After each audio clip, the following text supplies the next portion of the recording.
بسم الله الرحمن الرحيم إنا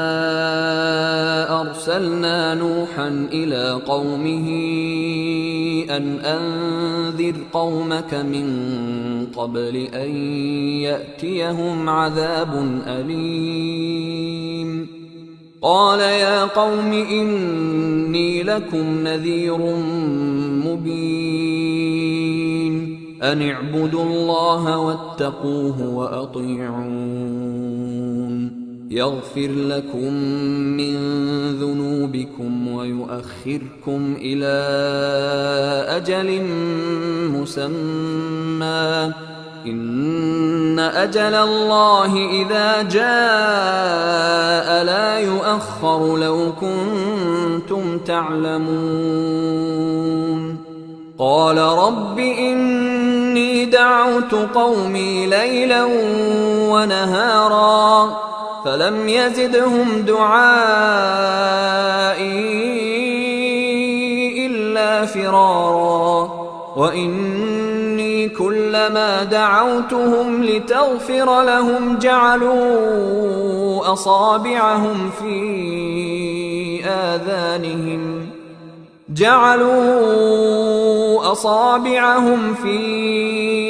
آذانهم واستغشوا ثيابهم وأصروا واستكبروا استكبارا ثم إني دعوتهم جهارا ثم إني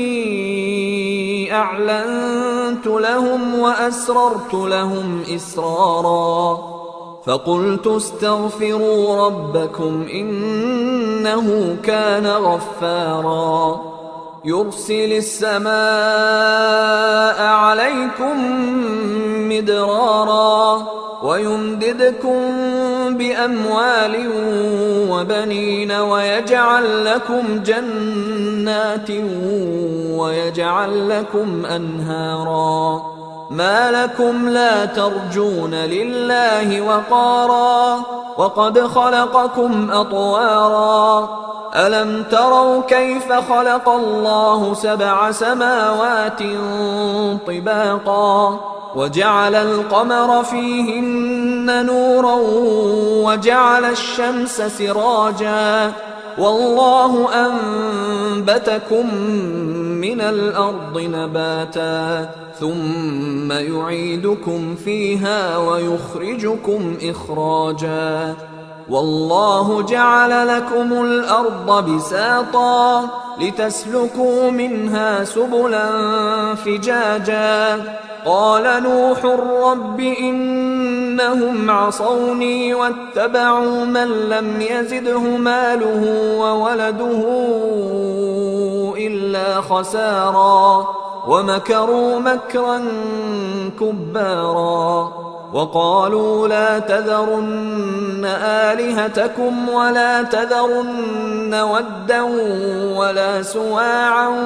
ولا يغوث ويعوق ونسرا وقد أضلوا كثيرا ولا تزد الظالمين إلا ضلالا مما خطيئاتهم أغرقوا فأدخلوا نارا فلم يجدوا لهم من دون الله أنصارا وقال نوح رب لا تذر على الأرض من الكافرين ديارا إنك إن تذرهم يضلوا عبادك ولا يلدوا إلا فاجرا كفارا رب اغفر لي ولوالدي ولمن دخل بيتي مؤمنا وللمؤمنين والمؤمنات ولا تزد الظالمين إلا تبارا